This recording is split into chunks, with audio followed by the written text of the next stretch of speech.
आज का जो हमारा टॉपिक है वो है रूफ ट्रस पर्लिन। पर्लिन जो होता है वो रूफ ट्रस का ही एक मेंबर होता है,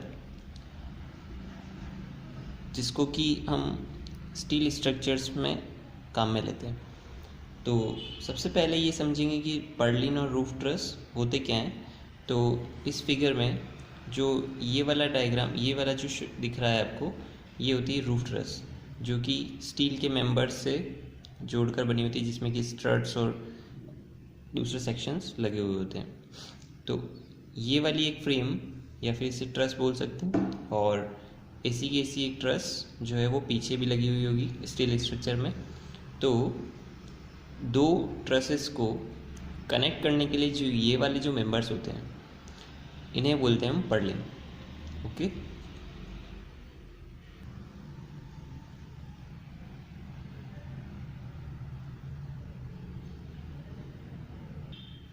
पर्लिन्स को हम एज अ बीम ही कंसिडर करते हैं, क्योंकि जो है वो ये जो पर्लिन है, अगर हम इस एक पर्लिन को कंसिडर करें तो इस मेंबर के इस तरफ एक सपोर्ट लगा हुआ है, ये वाला ट्रस, और उसके पीछे की तरफ एक ट्रस लगी हुई होगी दूसरी।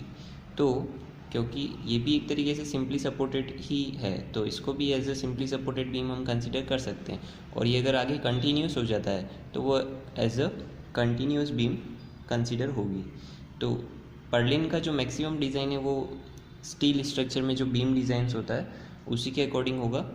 और पर्लिन के लिए जो हम सेक्शंस यूज़ करते हैं वो सी सेक्शंस यूज़ कर सकते हैं, चैनल सेक्शन और एंगल सेक्शन यूज़ कर सकते हैं। तो उसके लिए यहाँ पर एक सेक्शन बनाया हुआ है हमने। ये जो मेंबर होता है ट्रस का, जिसके ऊपर पर्लिन सपोर्टेड है, तो इस वाले मेंबर को बोलते हैं राफ्टर। ओके, ये मेंबर कहलाता है राफ्टर, और ये वाला जो मेंबर होता है वो होता है पर्लिन, इसे पर्लिन बोलते हैं। हमें इसको डिज़ाइन करना है। तो यहाँ पर एक राफ्टर का सेक्शन बनाया हुआ है मैंने।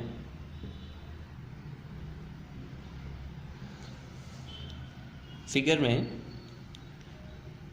इतने अगर राफ्टर को काट दिया जाए, इतने पोर्शन वाले राफ्टर को, तो वो कुछ इस टाइप से दिखेगा। ये वाला, ये इतना जो पोर्शन है वो पूरा यहाँ से काट के लिया हुआ है, ठीक है। तो ये वाला हमारा हो गया राफ्टर, और उसके ऊपर ये जो पर्लिन है, पर्लिन एंगल सेक्शन अगर कंसीडर करते हैं तो ये वाला जो एंगल लगा हुआ है वो है पर्लिन। ओके, ये हम साइड से देख रहे हैं इस तरफ से, तो इस तरफ से देखेंगे तो ये कुछ इसी टाइप से दिखेगा। तो ये वाला जो मेंबर है, ये एंगल, ये हमारा है पर्लिन। ओके, और इस पर्लिन के ऊपर जो ये लगा हुआ है इसे बोलते हैं हम शीटिंग, जो कि टिन शेड और एस्बेस्टस शीट्स जो लगेगी वो शीट्स ये वाली ऊपर वाली है।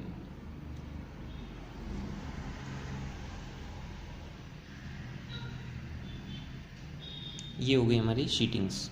और ये वाला जो मेंबर है ये कहलाता है क्लीट एंगल, जो कि हमारे पर्लिन को सपोर्ट देने के लिए और कनेक्ट करने के लिए काम में आता है। ये छोटा एंगल होता है जिसको कि हम इस वाले पर्लिन के एंगल से और नीचे वाले राफ्टर से बोल्ट करके या कैसे भी करके कनेक्ट कर सकते हैं। ओके, अब जब अपन इससे आगे बढ़ेंगे तो इस पे हमें लोड जो कैलकुलेशंस होती है वो इम्पोर्टेंट होती है।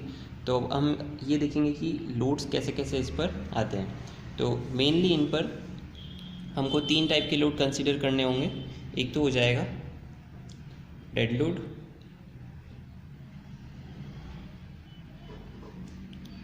जिसमें कि इनका सभी का सेल्फ वेट और जो फिक्सचर्स एंड फिटिंग्स होती है, बोल्ट्स, वो सभी इसमें इंक्लूड होंगे। सेकंड होता है लाइव लोड, जो कि वेरिएबल होता है, और एक होता है विंड लोड, क्योंकि रूफ ट्रस डिज़ाइन में विंड लोड का बहुत इम्पोर्टेंस होता है, क्योंकि विंड के कारण ही मैक्सिमम इस टाइप के स्ट्रक्चर्स फेल होते हैं। तो 3 टाइप के लोड्स हमको इसमें कंसीडर करने पड़ेंगे। और अब हम अगर इन लोड्स को देखें तो यहाँ पर मैंने इस एंगल सेक्शन की बजाय एक आई सेक्शन बनाया हुआ है ताकि हमको समझने में आसानी होगी। तो इसी जगह अगर अपन आई सेक्शन अगर कंसिडर करें तो वो कुछ इस टाइप से होगा। और जो पर्लिन होता है, सॉरी राफ्टर जो होता है, ये वाला राफ्टर मैंने आपको बताया। तो राफ्टर जो होता है वो इंक्लाइंड होता है, स्लोप में लगता है, तो इसका कुछ ना कुछ इंक्लिनेशन होगा। तो वो यहाँ पर इंक्लिनेशन अपन शो कर सकते हैं इसको कुछ इस टाइप से, दिस इज थीटा। और यही इंक्लिनेशन जो है वो हमारे पर्लिन का भी हो जाएगा। तो यहाँ पर ये आई सेक्शन मैंने इसको एज अ पर्लिन कंसीडर किया है, ये हमारा एक आई सेक्शन पर्लिन है। तो इसका जो स्लोप होगा हॉरिजॉन्टल से, इंक्लिनेशन, वो हो जाएगा थीटा एंगल, ठीक है। और ये इसका वर्टिकल एक्सिस और ये हॉरिजॉन्टल एक्सिस। अब इस पे जो लोड्स लगेंगे, तो सबसे पहले अगर हम विंड लोड को कंसीडर करें तो विंड लोड हमेशा जो होता है वो शीटिंग के या फिर मेंबर के परपेंडिकुलर या नॉर्मल एक्ट करेगा। तो विंड लोड जो लगेगा वो यहाँ पर इस टाइप से लगेगा, इसको ओपन दे देते हैं, विंड लोड, ओके। नेक्स्ट, ये विंड लोड यहाँ पर इस तरीके से कुछ लगेगा इस शीटिंग के ऊपर, ओके।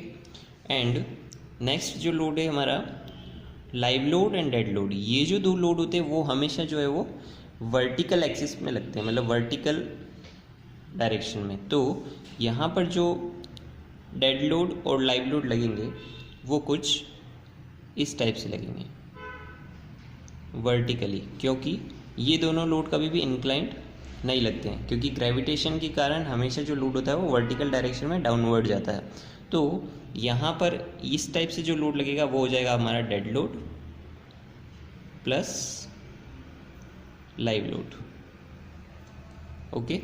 और क्योंकि ये एंगल थीटा है तो इसका ये वाला इंक्लिनेशन भी थीटा हो जाएगा, ठीक है। तो मेनली यहाँ पर जो हमें देखने वाली बात होगी कि जो भी कैलकुलेशंस हम करेंगे डिज़ाइन पर्पस के लिए, तो विंड लोड तो क्योंकि मेंबर के परपेंडिकुलर लग रहा है तो इसके हमें कंपोनेंट करने की ज़रूरत नहीं है। लेकिन क्योंकि डेड लोड और लाइव लोड इस टाइप से लग रहे हैं तो इनका हमें कंपोनेंट करना पड़ेगा इस डायरेक्शन में। तो dead load and live load का अगर हम इस डायरेक्शन में कंपोनेंट करते हैं, जैसे कि ये हमारा एक्सिस है और dead load and live load यहाँ लग रहा है, तो इसका ये एंगल थीटा है, तो इसका हमें इस डायरेक्शन में अगर कंपोनेंट करना हो तो वो आ जाएगा उसके साथ कोस थीटा। तो उसको हम कंसिडर करेंगे dead load cos theta and live load cos theta, इस टाइप से हम लेंगे, वो हम आगे कैलकुलेशन में देखेंगे। तो इस टाइप से लोड्स लगते हैं। विंड लोड जो लगेगा वो परपेंडिकुलर लगेगा मेंबर के, और लाइव लोड और डेड लोड जो होगा वो वर्टिकल डायरेक्शन में लगेगा थीटा एंगल पर। और अब अगर हम इस पर्लिन की बात करें तो यहाँ पर कुछ दो टर्म्स आती है हमारे पास। एक तो आती है लेंथ ऑफ पर्लिन। तो लेंथ ऑफ पर्लिन जो हम कंसीडर कर पाएंगे वो लेंगे यहाँ से लेके यहाँ तक। तो इसके लिए हमें दो ट्रसेस के बीच की स्पेसिंग दी हुई होनी चाहिए, क्योंकि एक ट्रस यहाँ लगी हुई है और एक ट्रस एंड में लगी हुई है। तो मतलब कि जो हमारे ट्रसेस के बीच की स्पेसिंग होगी वो ही हमारे पर्लिन की लेंथ हो जाएगी। और जो लोड पर्लिन पर आएगा वो कैसे आएगा, वो हम बीम वाला कॉन्सेप्ट यहाँ पर भी अप्लाई करेंगे। जैसे कि हम किसी एक पर्टिकुलर पर्लिन को डिज़ाइन करेंगे तो उसमें इस अगर पर्लिन को कंसीडर करें तो उसके ऊपर हाफ लोड इस तरफ से आ जाएगा और हाफ लोड जो आ जाएगा वो इस तरफ से आ जाएगा। तो ऐसा हम यहाँ पर देख सकते हैं कि टोटल इतना लोड इधर से और इतना लोड इस एरिया का आएगा, ठीक है। तो अब हम क्वेश्चन पे चलते हैं कि क्वेश्चन इसका किस टाइप से आता है। ये हमारा पर्लिन का क्वेश्चन है। इसमें हमें दिया गया है design angle purlin for given data. Spacing of truss is 4 metre. Truss के बीच की स्पेसिंग जो कि मैंने आपको बताया था, ये ट्रस और ये पीछे वाली ट्रस, पीछे वाली, तो दोनों ट्रस के बीच की स्पेसिंग ये वाली हो जाएगी। तो spacing of truss is 4 metre. तो हमारी जो लेंथ हो जाएगी ये वाली, यहाँ से लेके यहाँ तक पर्लिन की लेंथ भी हो जाएगी 4 मीटर। उसके बाद spacing of purlins 1.6 metre. Purlins के बीच की स्पेसिंग कौन सी होगी, एक ये पर्लिन लगा हुआ है, एक ये वाला पर्लिन लगा हुआ है, इस टाइप से जितने भी पर्लिन लगे हुए तो उनके बीच की हॉरिजॉन्टल ये वाली स्पेसिंग, यहाँ से यहाँ तक ये वाली स्पेसिंग हमें दी हुई है 1.6 मीटर। ओके, अब यहाँ पर लोड्स दिए हुए हैं। Weight of asbestos sheets including lap and fixtures 0.205 kilonewton पर मीटर स्क्वायर। मतलब कि जो टिन शेड लगेगा या फिर यहाँ पर हमको एस्बेस्टस शीट दी हुई है वो, और उसमें इंक्लूडिंग लैप एंड फिक्सचर्स दे रखा है लोड हमें। लाइव लोड दिया हुआ है 0.6 किलोन्यूटन पर मीटर स्क्वायर, विंड लोड दिया हुआ है 1 किलोन्यूटन पर मीटर स्क्वायर। लेकिन यहाँ पर इसके साथ एक टर्म दी हुई है सक्शन। सक्शन का मतलब ये होता है कि जो विंड लोड लगेगा वो मेंबर के नीचे से लग रहा है, जिस वजह से क्या होगा कि वो मेंबर को सक करने की कोशिश करेगा, मतलब कि वैक्यूम क्रिएट होगा उसके नीचे, और उस वजह से क्या होता है कि जो टिन शेड होते हैं वो ऊपर की तरफ उड़ जाते हैं। कई बार जब तेज़ हवाएं आती है तो इस टाइप से इफेक्ट दिखने को मिलता है। तो यहाँ पर अगर सक्शन दिया हुआ है क्वेश्चन में, तो हम सक्शन के लिए विंड लोड को नेगेटिव में कंसीडर करेंगे, क्योंकि वो अपोजिट डायरेक्शन से लगेगा, तभी जाके जो है वो जो मेंबर्स हमारे शीट्स होगी वो ऊपर की तरफ उठ पाएगी। ठीक है, तो सक्शन का मतलब ये होता है कि लोड अपोजिट डायरेक्शन से लग रहा है और इसलिए इसको हम माइनस के साथ कंसीडर करेंगे। And inclination of main rafter of truss is 21 degree. ये जो इंक्लिनेशन है वो मैंने अभी आपको बताया था कि ये जो मेन राफ्टर है ये वाला, इसे राफ्टर बोलते हैं। तो राफ्टर का मेन इसका इंक्लिनेशन कितना है, थीटा, जो कि हमने यहाँ पर भी दिया था और यहाँ पर भी दे रखा है। तो इंक्लिनेशन हमें दिया हुआ है 21 डिग्री, और ये हमेशा अगर लेस देन 30 डिग्री हुआ तो ही हम अभी जो मेथड अप्लाई कर रहे हैं वो अप्लाई कर पाएंगे। उसके बाद 30 डिग्री से इंक्लिनेशन ज़्यादा होती दूसरा मेथड अप्लाई होता है। तो यहाँ पर हम सिंप्लीफाइड मेथड यूज़ कर रहे हैं जिसमें कि थीटा हमेशा लेस देन 21 डिग्री होना चाहिए, और अगर थीटा हमें क्वेश्चन में नहीं गिवन है तो हम 30 डिग्री एज्यूम कर सकते हैं मैक्सिमम। अब हम क्वेश्चन का सॉल्यूशन स्टार्ट करते हैं।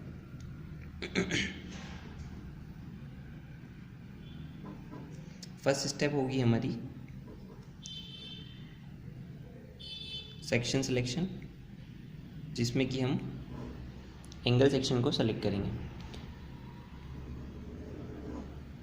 एंगल सेक्शन को सेलेक्ट करने के लिए अब पर्लिन्स में हमारे पास एक स्टैंडर्ड फॉर्मूला होता है,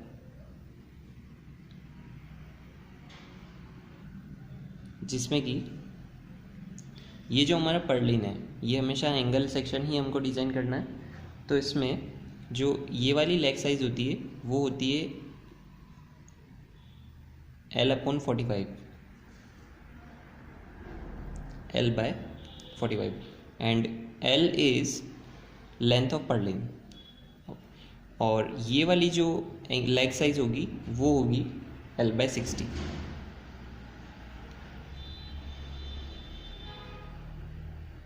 तो इसके अकॉर्डिंग हम सेक्शन को सेलेक्ट करेंगे। तो यहाँ पर हम लिखेंगे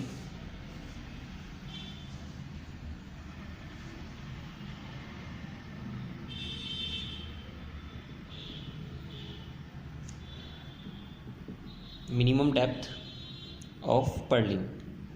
मिनिमम डेप्थ हो जाएगी L/45। अब यहाँ पर हमको L चाहिए, तो L क्या होता है, लेंथ ऑफ पर्लिन। अब पर्लिन की लेंथ हमारे कहाँ से आती है, ये जो लेंथ होती है वो पर्लिन की लेंथ होती है, मतलब कि जो स्पेसिंग होगी ट्रसेस के बीच की वही हमारी लेंथ होगी। तो क्वेश्चन में हमको दिया हुआ है स्पेसिंग ऑफ ट्रसेस 4 मीटर, मतलब कि यहाँ पर हमारी लेंथ ऑफ पर्लिन भी हो जाएगा 4 मीटर। तो यहाँ पर 4000 डिवाइडेड बाय 45 करेंगे तो ये आएगा 88.88। mm और मिनिमम विड्थ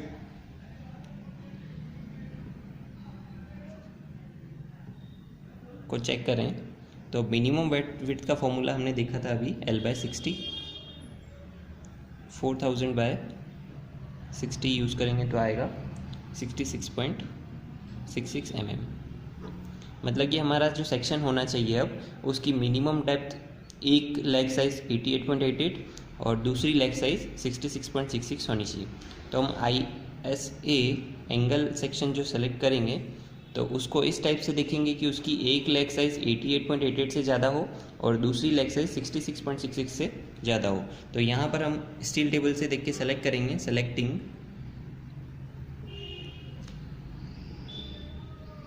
एंगल ISA। अब 88.88 से बड़ा हमें 100 mm ले सकते हैं।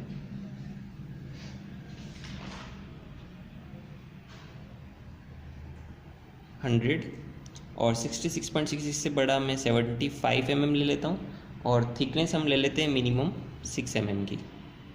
तो यहाँ पर हमारे पास एंगल सेक्शन आ गया पर्लिन के लिए ISA 175/6।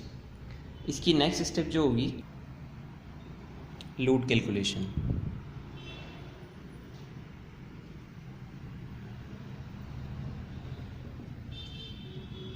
लोड कैलकुलेशन इसका इम्पोर्टेंट है, जिसमें कि हमको अलग अलग लोड्स के लिए पार्शियल सेफ्टी फैक्टर्स अलग अलग लेने होते हैं। तो इसके लिए हमको कोड में IS 800/2007 में एक टेबल दी हुई है, टेबल नंबर 4, उसको हम कंसीडर करेंगे। लेकिन उससे पहले हम कुछ लोड कैलकुलेट कर लेते हैं। जैसे कि सबसे पहले अगर डेड लोड की बात करें तो डेड लोड हमें दिया हुआ है weight of asbestos sheet 0.205 kN/m²। तो ये हो जाएगा 0.205 मल्टीप्लाई। अब हमें इसको टोटल लोड में कन्वर्ट करना है। तो यहाँ पर हम देखेंगे कि लोड जो दिया हुआ है kN/m² में दिया हुआ है, मतलब कि हमें इसको एरिया से मल्टीप्लाई करना होगा। तो कितना एरिया हमारे पास आने वाला है, तो यहाँ पर हम देखेंगे कि इस पर्लिन के ऊपर इसकी जो टोटल लेंथ हो जाएगी यहाँ से, ये तो हमने 4 मीटर अभी फाइंड आउट की थी, तो 4 मीटर ऐसे और 1.6 का हाफ इधर और हाफ इधर।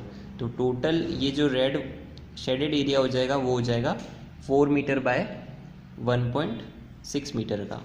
तो यहाँ पर हम एरिया जो लगाएंगे वो लगाएंगे 4 मीटर बाय 1.6 मीटर। तो ये हमारा टोटल लोड आ गया और इस लोड को हम UDL में कन्वर्ट करेंगे। तो यहीं पर इसको UDL में कन्वर्ट अगर कर देते हैं तो टोटल स्पान का डिवाइड हो जाएगा। तो टोटल जो हमारे पर्लिन की लेंथ है वो है 4 मीटर। तो ये आ जाएगा हमारे पास 0.328 kN/m। ये हमारा डायरेक्ट UDL में ही कन्वर्ट हो गया। यहाँ पर अभी हम फैक्टर ऑफ सेफ्टी नहीं लगाएंगे अभी। इसके बाद डेड लोड के बाद हम लेते हैं live load. Live load is given 0.6 kN/m²। 0.6 kN/m²। यहाँ पर इसको भी हम एरिया से मल्टीप्लाई करेंगे एंड स्पान का डिवाइड करेंगे। तो ये आ जाएगा वैल्यू हमारे पास 0.96 kN/m। और फिर आता है विंड लोड। विंड लोड को हम कंसिडर करेंगे 1 kN/m²। Wind load is 1, area is 4 multiply by 1.6 and span is 4, जिससे कि ये UDL में कन्वर्ट हो जाएगा। ये आ जाएगा 1.6 kN/m। अब यहाँ पर एक बात देखने वाली होगी कि जो दोनों डेड लोड और लाइव लोड होते हैं वो अभी मैंने आपको बताया था कि dead load and live load जो होते हैं वो वर्टिकल डायरेक्शन में लगते हैं कुछ इस टाइप से, और इनका हमको कंपोनेंट करना पड़ेगा मेंबर के नॉर्मल डायरेक्शन में परपेंडिकुलर। तो हमको यहाँ पर डेड लोड और लाइव लोड के साथ कंपोनेंट ये इस तरफ लग रहा है, इसको इस तरफ कंपोनेंट में कन्वर्ट करने के लिए इसके साथ कोस थीटा डालना पड़ेगा। तो यहाँ पर हम इन लोड्स को डेड लोड, क्योंकि डेड लोड ऐसे लगता है, ये वाला डेड लोड ऐसे लगता है, तो यहाँ पर हम डेड लोड को कंसिडर करेंगे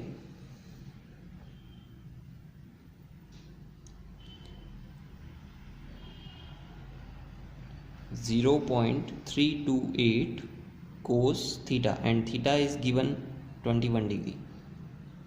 तो ये वाली वैल्यू हो जाएगी हमारे पास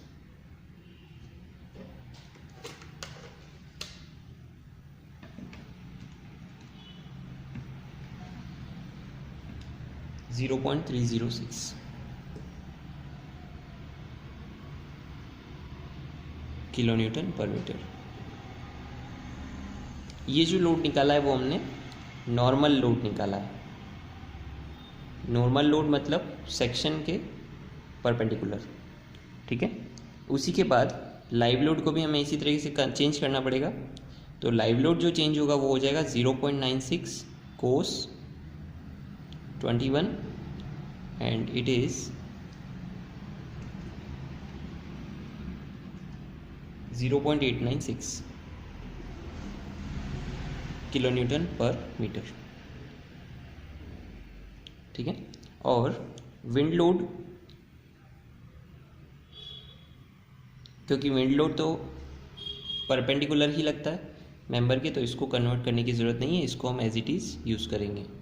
तो ये हमारी टोटल लोड कैलकुलेशन हो गई है, जिसमें कि हमने डेड लोड को क्या किया, सबसे पहले टोटल यूडीएल में कन्वर्ट किया और उसके बाद उसको उसके कंपोनेंट करके उसको नॉर्मल लोड में कन्वर्ट किया, ठीक है।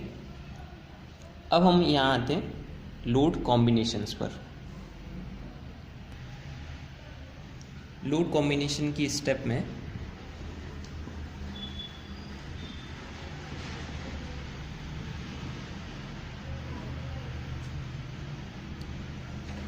टेबल नंबर 4 IS कोड की हम कंसीडर करेंगे। पार्शियल सेफ्टी फैक्टर्स की जो टेबल है वो, उस टेबल में हमको डिफरेंट लोड्स के कॉम्बिनेशंस दिए हुए हैं, dead load, live load, crane load, wind load, erection loads, earthquake load, accidental loads, उन सभी के कुछ कॉम्बिनेशंस बने हुए दिए हुए हैं। तो उस कॉम्बिनेशंस के अकॉर्डिंग हमको भी यहाँ पर लोड फाइंड आउट करना है कि मोस्ट क्रिटिकल लोड कौन सा होगा, और उसके अकॉर्डिंग हम सेक्शन को डिज़ाइन करेंगे बेंडिंग मोमेंट और शियर फोर्स के लिए। तो सबसे पहला जो कॉम्बिनेशन हमको यहाँ मिल रहा है टेबल में, वो मिल रहा है dead load plus live load plus crane load, ठीक है। क्योंकि यहाँ पर हमको क्रेन लोड नहीं दिया हुआ है, तो क्रेन लोड को हम कंसिडर नहीं करेंगे, उसमें से खाली डेड लोड और लाइव लोड को ही कंसिडर करेंगे। तो डेड लोड के लिए जो फैक्टर ऑफ सेफ्टी टेबल में दी हुई है वो दी हुई है 1.5, तो 1.5 लेंगे और उसको टोटल डेड लोड से मल्टीप्लाई कर देंगे। टोटल डेड लोड जो है वो हमारा है 0.306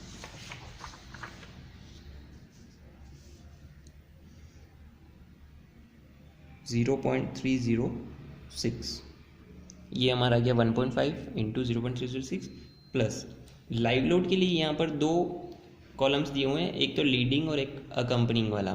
तो हम लीडिंग वाले कॉलम को कंसीडर करेंगे, तो लीडिंग वाले कॉलम में लाइव लोड के लिए दिया हुआ है 1.5, तो वापस से 1.5 इंटू लाइव लोड हमारे पास है 0.896,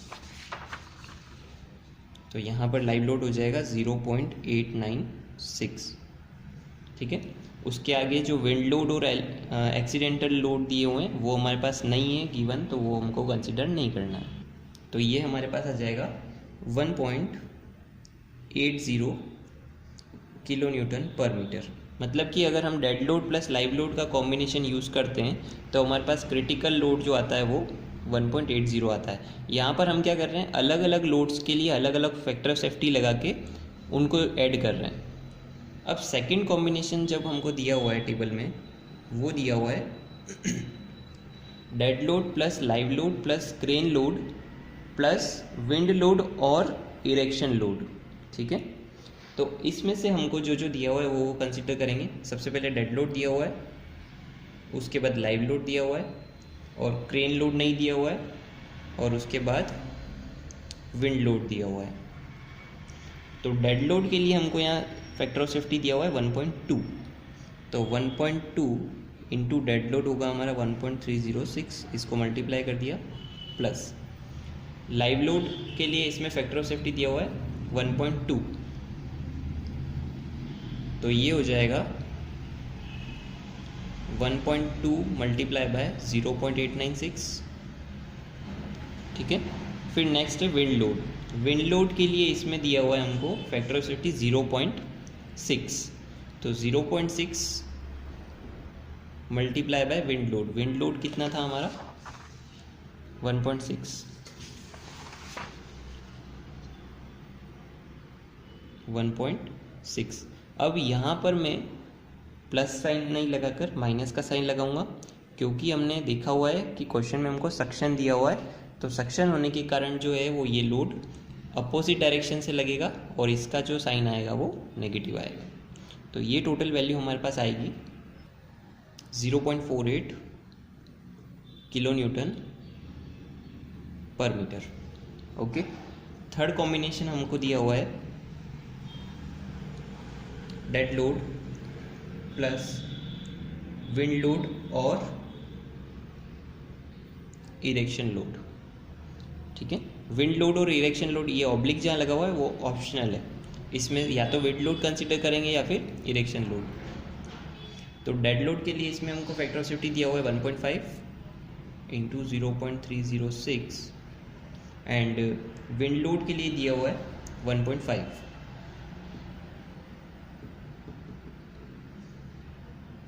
ये हमारे पास वैल्यू आ जाएगी माइनस का 1.94 किलो न्यूटन पर मीटर। तो हमारे पास यहाँ पर 3 लोड्स आ रहे हैं फैक्टर्ड करने के बाद, ठीक है। अब चौथा जो कॉम्बिनेशन है वो है dead load plus live load plus accidental load, ठीक है। वापस से वही डेड लोड के लिए फैक्टर ऑफ सेफ्टी दिया हुआ है 1, लाइव लोड के लिए दिया हुआ है 0.35,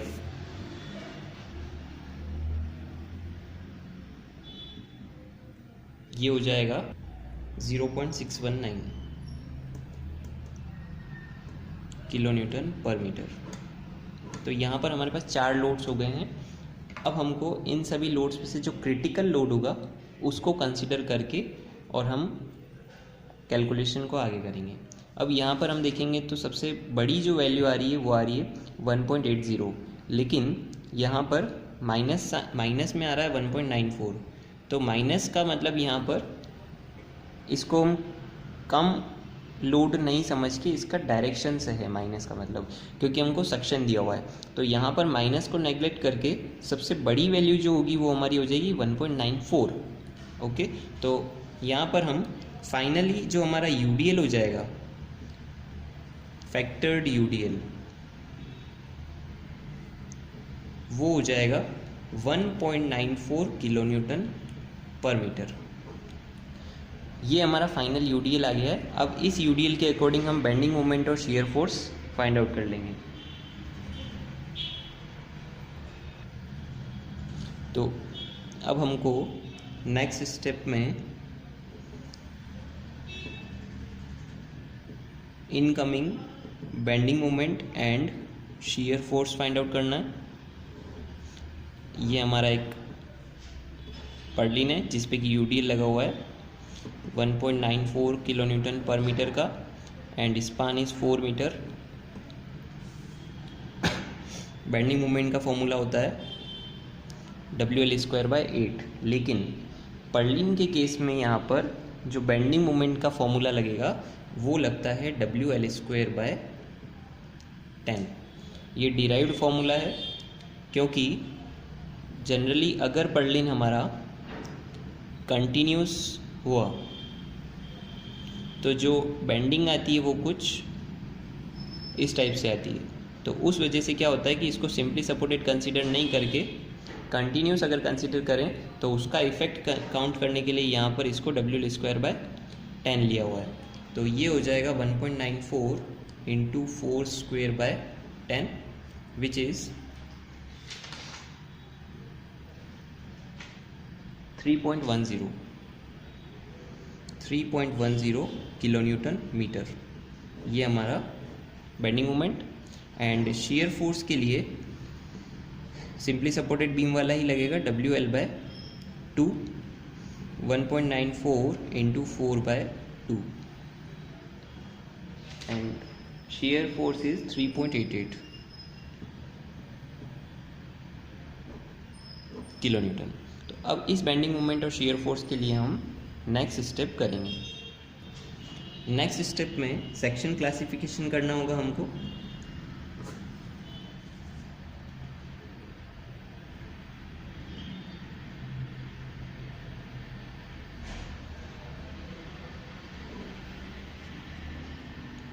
सेक्शन क्लासिफिकेशन के लिए पेज नंबर 18 पर जो टेबल दी हुई है हमें कोड में, उसको हम यूज़ करेंगे।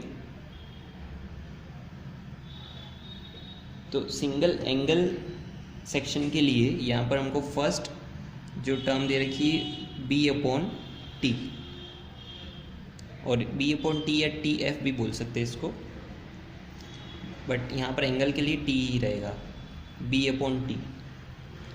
तो हमारा जो एंगल सेक्शन है उसकी साइज़ थी 100 mm/75 mm/6 mm, ठीक है। तो उसके लिए जो B हो जाएगा वो हो जाएगा small leg size 75 mm and thickness is 6 mm। ये जो वैल्यू आएगी वो आएगी 12.5। इसको हम कंसीडर अगर करेंगे और कंपेयर करेंगे उस टेबल से, तो it is 12.5 is greater than 10.5 epsilon and it is less than 15.7 epsilon। तो टेबल के अकॉर्डिंग जो सेक्शन बनेगा वो बनेगा semi compact class 3rd। Second इसमें जो स्टेप दी हुई है वो दी हुई है D/T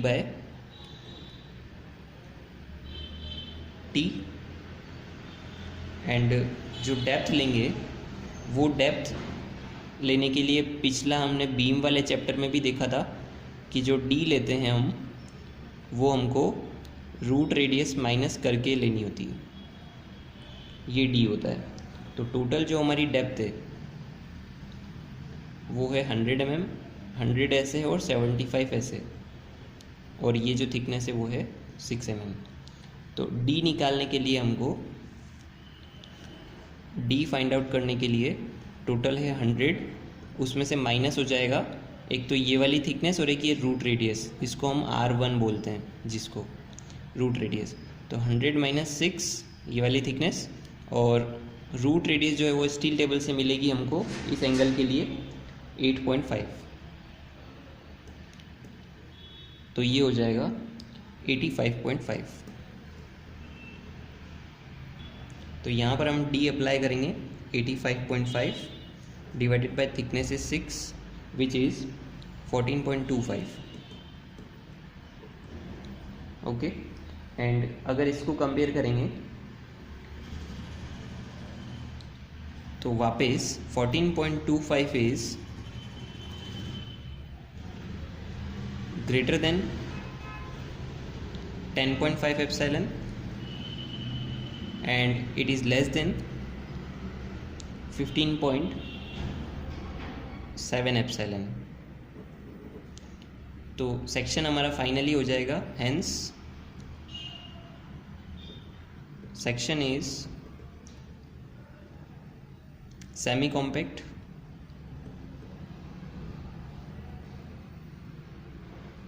क्लास 3rd। ठीक है, अब इसकी जो नेक्स्ट स्टेप होगी वो बेंडिंग स्ट्रेंथ और शियर स्ट्रेंथ फाइंड आउट करके उसको हम डिफ्लेक्शन के लिए चेक लगाएंगे, जो कि हम इसी वीडियो के नेक्स्ट सेकंड पार्ट में देखेंगे।